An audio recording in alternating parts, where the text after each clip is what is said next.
नमस्कार मित्रों, history research point पर आप सभी का स्वागत करता हूं। बीपीएससी पीजीटी के लिए एनसीईआरटी हिस्ट्री का लेक्चर्स वीडियो चल रहा है और यह लेक्चर संख्या 28 है मित्रों। अगर आप लोग इसके पहले का वीडियो नहीं देखे हैं तो प्लेलिस्ट में जाइएगा, NCERT history master lectures NCERT history lectures video class 12 के नाम से प्लेलिस्ट बनी हुई है। प्लेलिस्ट में जाइए और सभी वीडियो को देखिएगा। चैप्टर है क्लास 12 का चैप्टर है और क्लास 11th है। क्लास 12 है।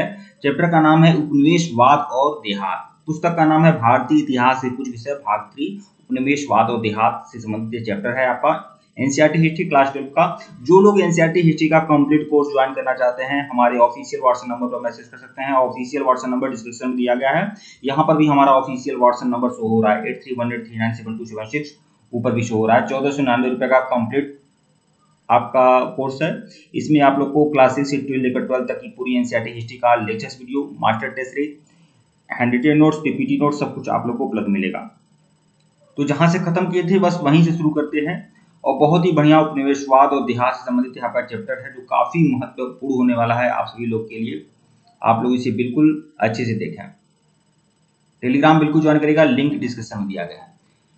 अस्थायी बंदोबस्त और उसकी समस्या। जैसा कि हमने बताया था कि 1793 में लॉर्ड कॉर्नवालिस के प्रयासों से अस्थायी बंदोबस्त बंगाल में हुआ।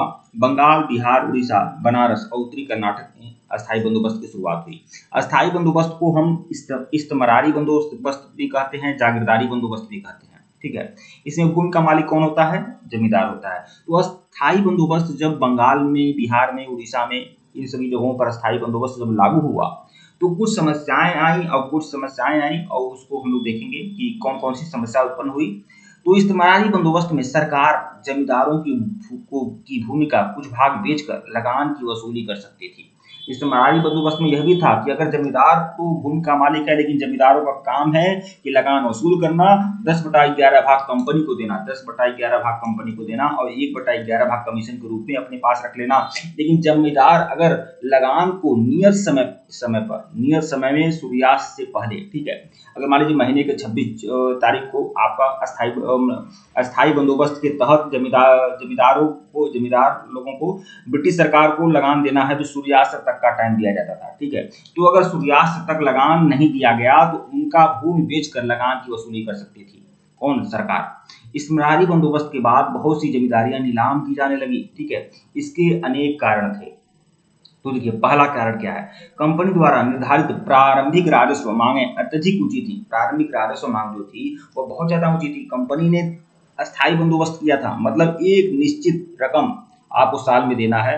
यह जमींदारों को निश्चित कर दिया गया था कि लगान कलेक्ट करके वह सरकार को दें, लेकिन उसकी दर बहुत ऊंची थी। फेरबदल नहीं होता था लेकिन एक निश्चित दर थी और वो बहुत ही ऊंची थी।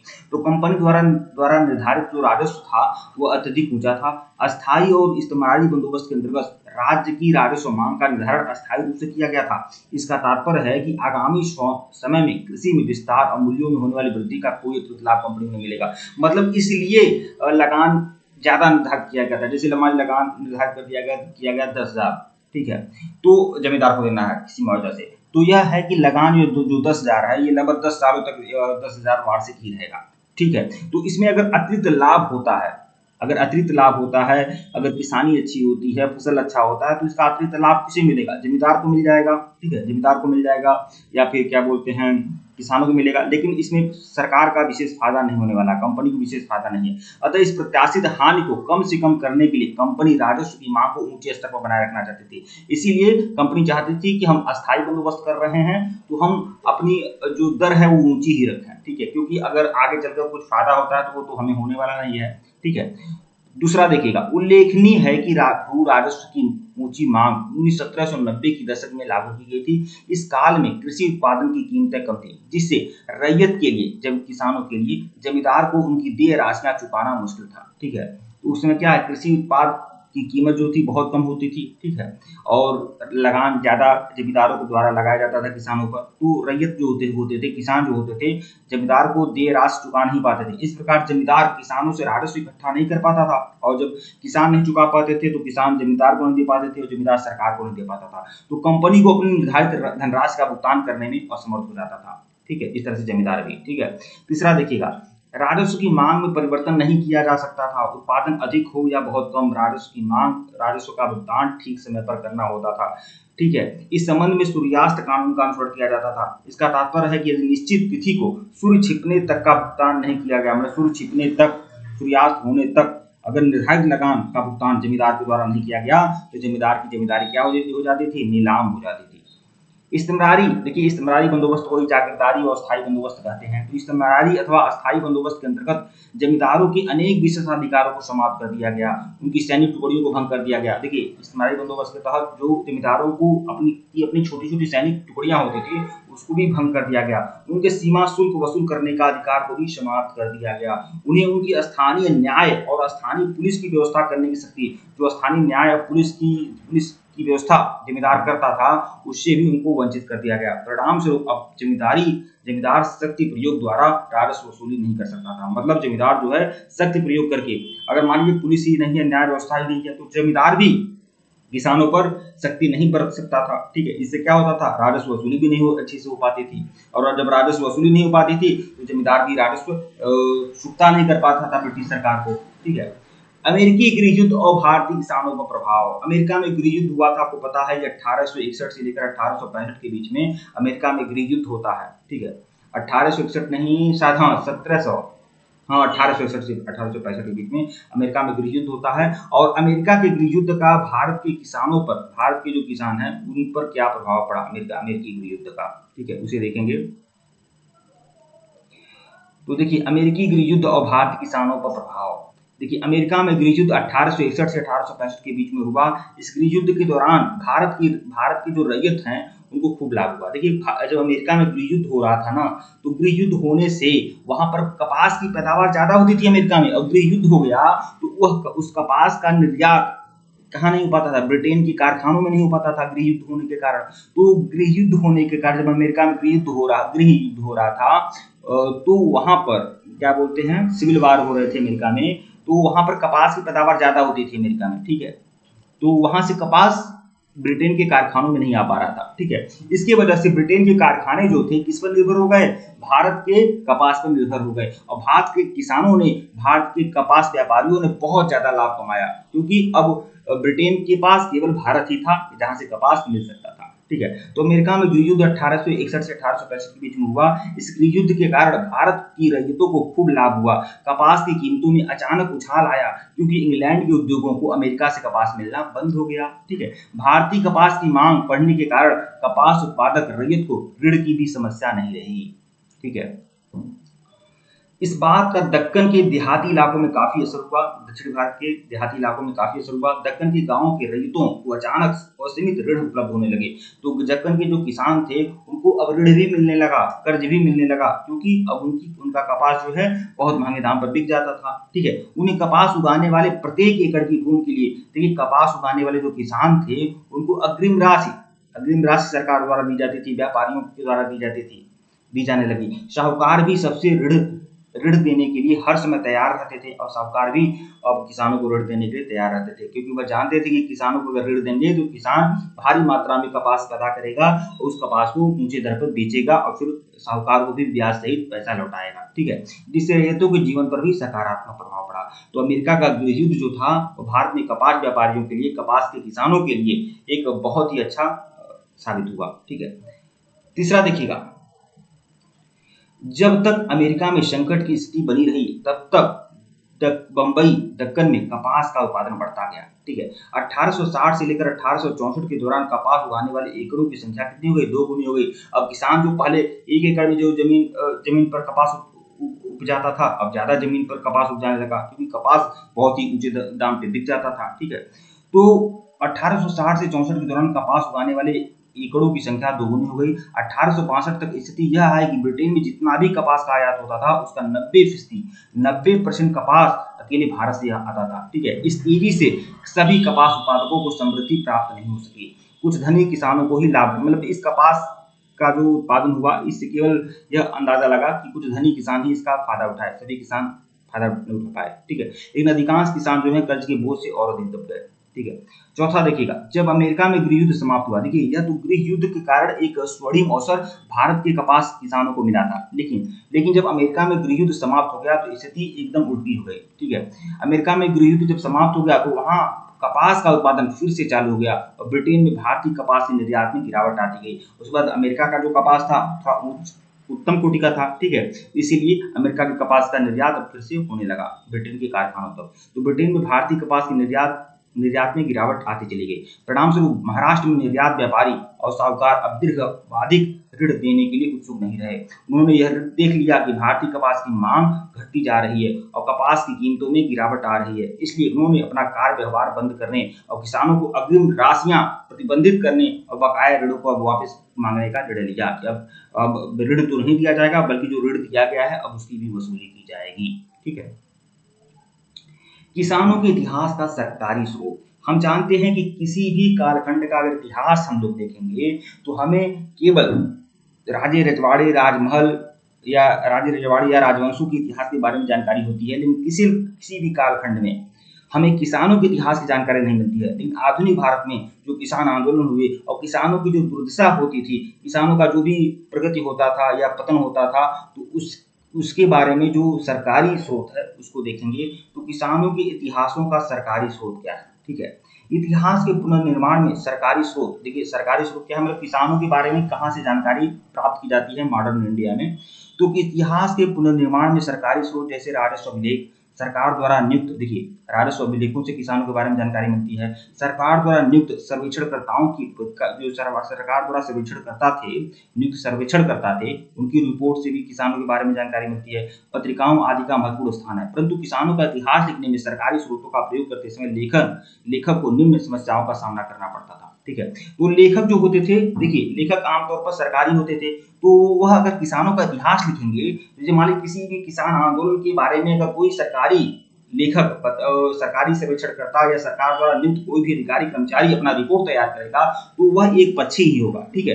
तो सरकारी स्रोत वास्तविक स्थिति का निष्पक्ष वर्णन नहीं करते थे, अतः उनके द्वारा प्रस्तुत विवरण को पूरी तरह से सत्य नहीं समझा जा सकता।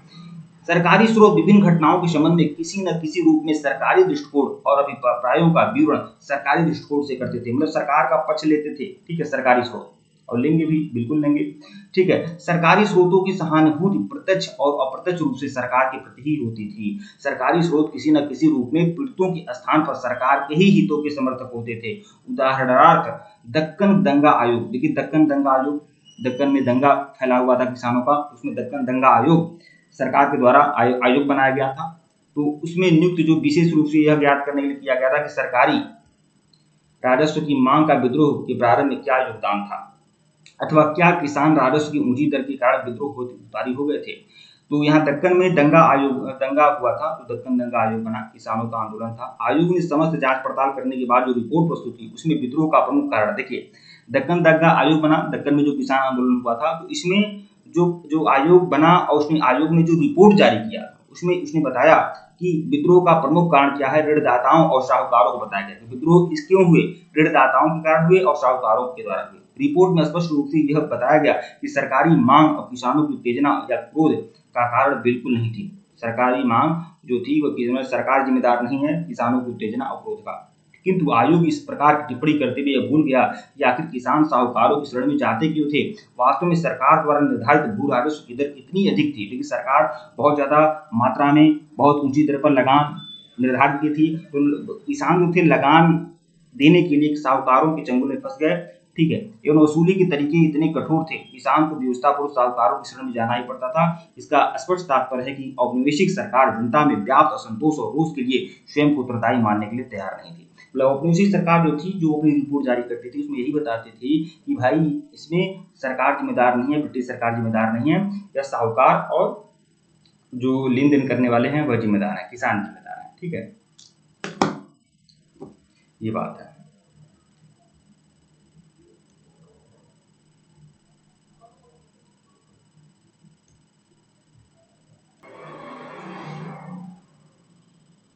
पहाड़िया और संथाल की आजीविका में अंतर, पहाड़िया जनजाति जो थी और संथाल जनजाति जो थी, इनकी आजीविका में क्या अंतर था।